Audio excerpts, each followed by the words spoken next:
Merry Christmas! But are you really ready for Christmas? I mean, did you order? Did you reserve your happy bucket of chicken and sides from Kentucky Fried Chicken for your Christmas meal? Have you done that? Because if you haven't, then it can't be Christmas.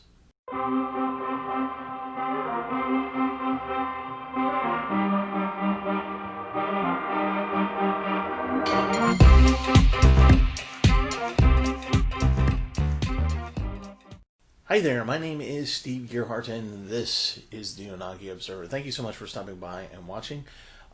Today I'm going to talk about a couple things. The first thing I'm going to talk about is kind of house cleaning. What's going to happen at the end of the season? Yes, for those of you who are new to the channel, I run this on a kind of a season kind of basis. I start sometime in February, and I run it through the end of the year, through December.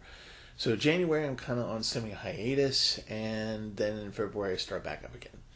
So here's how that works. So next week will be the last episode of the 2020 season, and then I'm going to go into January. Now normally I would have done a retrospective and review of Anymore, and also going to Anymore and making a couple of videos about where to eat for Anymore. Unfortunately, Anymore is not happening this year because of COVID-19. By the way, good on you at the folks at Anymore for not doing it. Thank you. It sucks that you guys aren't going to be here, but we want everybody to be safe, so that's a good thing. So what's going to happen is instead I'm going to do what I would normally do in the later half of January once Anymore is done, which is to put up odds and ends. So these are going to be little videos, maybe AMVs, something I find that might be interesting. The videos aren't going to be that long. They're probably going to be like around 5 minutes or so, give or take. And just little tidbits of stuff, interesting things for you to keep coming back to the channel and going, oh, hey, yeah, they're still alive. So by the end of January, I will have a plan, a theme. I usually decide what I want to do structurally with the videos, with the channel. Like, do I keep uploading on Tuesday? Do I want to change that? Do I want to change the actual physical format? Things like that. I'm still planning on doing a weekly kind of thing going on in February, but I'll know all of that by the end of January, and then I'll put up a video saying, here's what's happening for the channel. And then I'll give a date in February when the channel starts back up again. So that's basically what's going to happen at the end of the year. I go on semi-hiatus, you get a few fun things, and then February happens and the channel starts back up again. And in that time, though, I'm still going to be doing the weekly dig with the guys over at Geek Archaeology. And that's a fun thing. I'm going to continue to do that for as long as I can. The reason why things might change a little bit is because, with hopefully, this time next week, I will have a job. So that might impact the channel in certain ways, and how I do the weekly dig in certain ways. So I just wanted to let you guys know, for those of you who are new, if the channel kind of looks different in January, there's a reason. It's because I need to recharge my batteries a little bit. So, that's what's going to happen. But next week will be the last episode for this season. It's going to be a list of some of my favorite anime. So anyway, so that's what we get to look forward to next week. So now let's get to the meat of today's video, which is having a Kentucky Fried Chicken Christmas in Japan.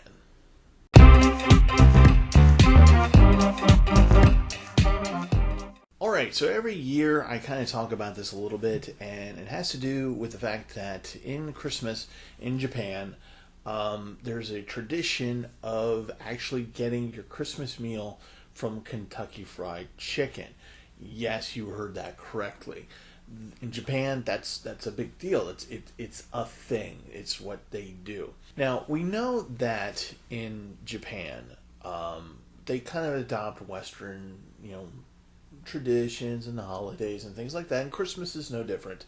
Starting in the 1930s, the Japanese took in the idea of Christmas. They kind of have this, at first, this kind of like a Father North kind of figure, kind of Santa Claus-esque kind of person who comes in and gives gifts, and there's Yule ties, and there's Christmas trees and decorations and ornaments, and what we think of commercially as Christmas. And it's evolved over the years. Of course, there was a short little time when they didn't do Christmas. That was World War II.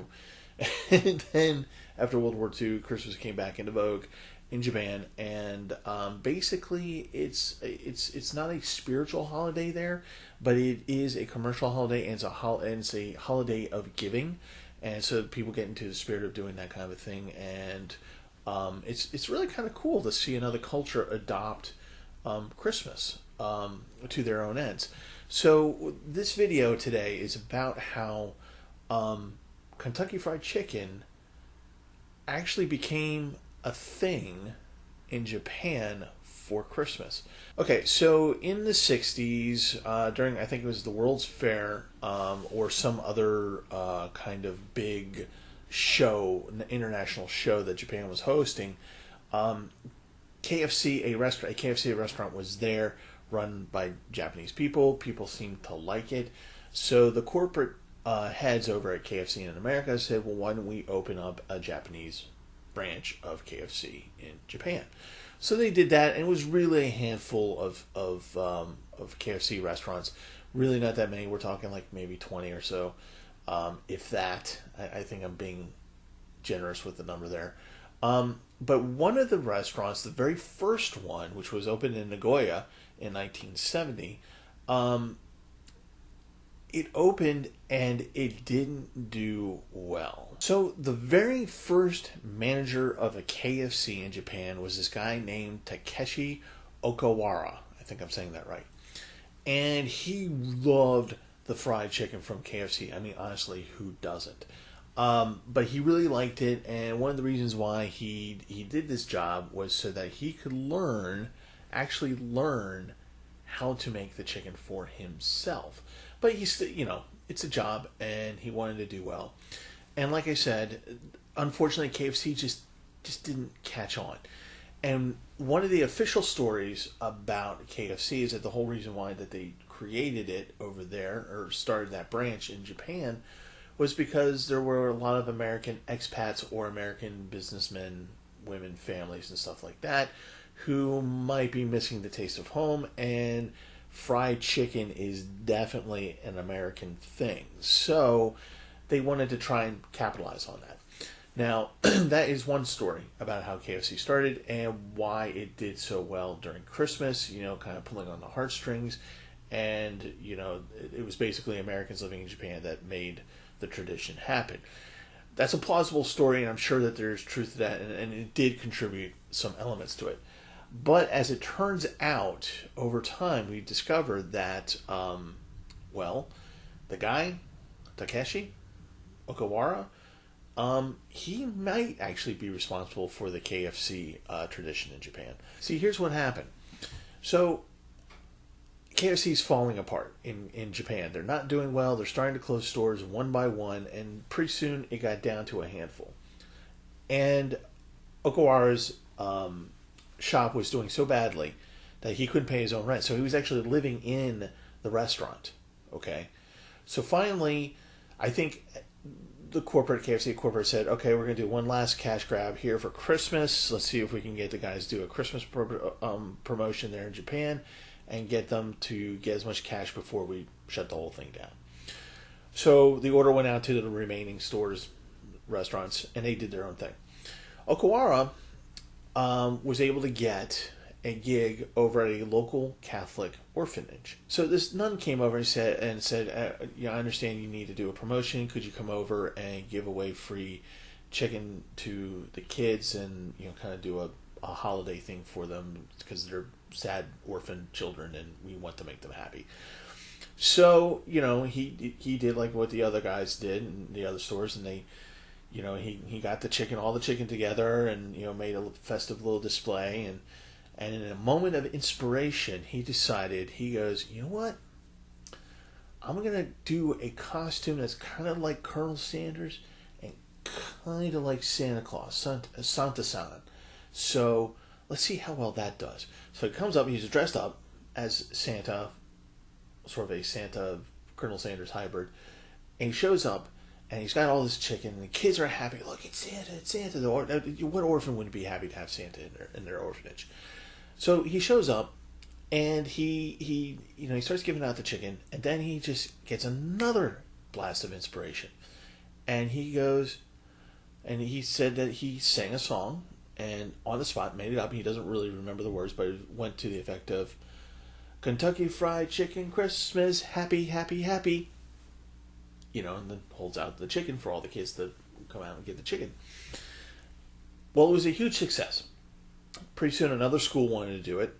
His other managers in the other restaurants said, "Oh wow, this is really working," and it wasn't just for Christmas. Japanese people started coming to the restaurant more and more and more and more, and so it worked. It worked. It massively worked. It went to a whole bunch of schools. The other restaurants did the same thing, and pretty soon, within like 2 weeks, something ridiculously short amount of time, all over Japan, people were noticing that people were standing in line at the KFC to get their big happy bucket of chicken to take home for Christmas dinner or holiday dinner. And so NHK, the public broadcast there in Japan, found him and said, "You started this, and we just want to know. We tried to do Christmas like the Americans do. Is Kentucky Fried Chicken something that the Americans do every year for their Christmas holidays? Is this something that they do? Because we didn't know." And Okawara looked in the camera and said, "Yes. Why, yes. That's exactly what the Americans do. They go to KFC and they get their chicken, and they bring it back, and they have their wonderful sides and wonderful chicken. This is what they do for their Christmas dinner. KFC is really big on Christmas." Parts of that story are unverified. No one can find the actual broadcast tape of him saying that. He claims that he did.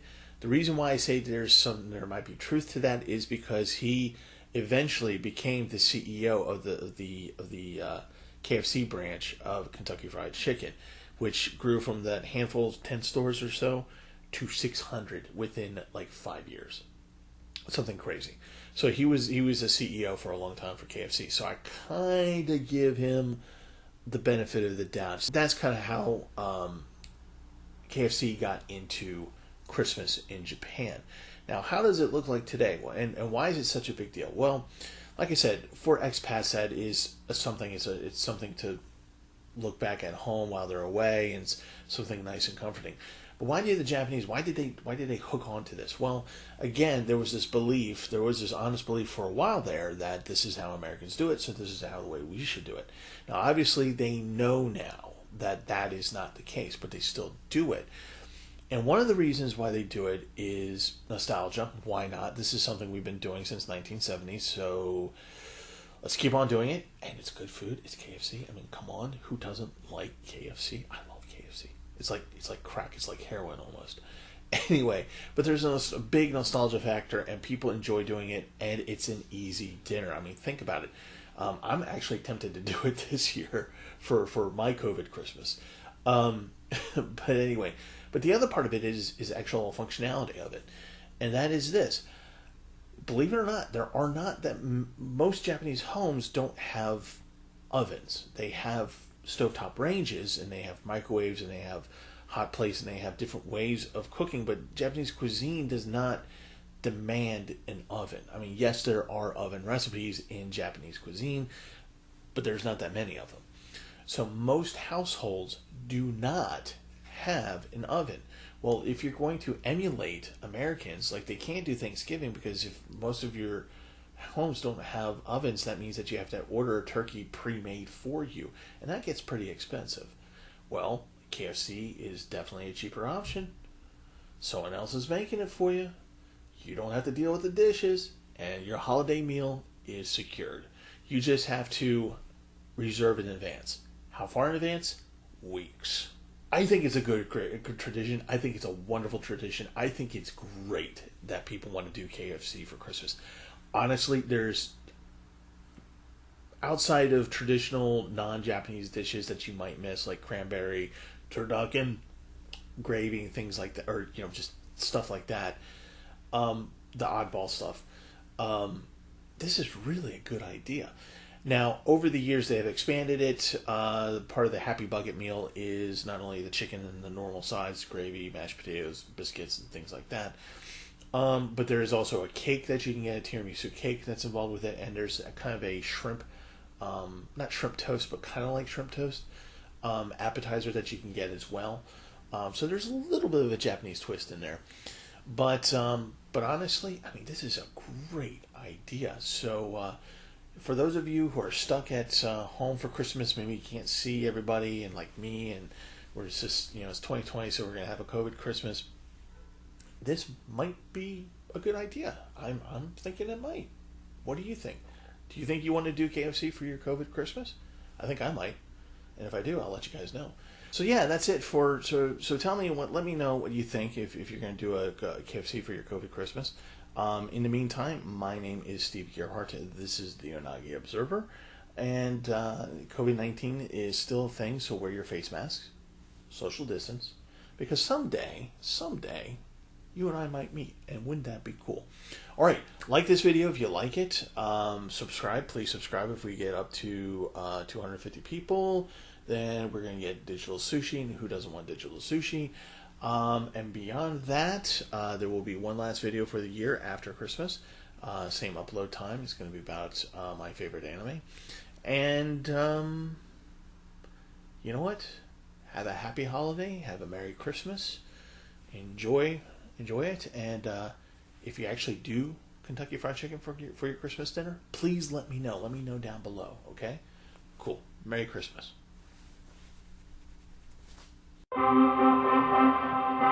Thank you.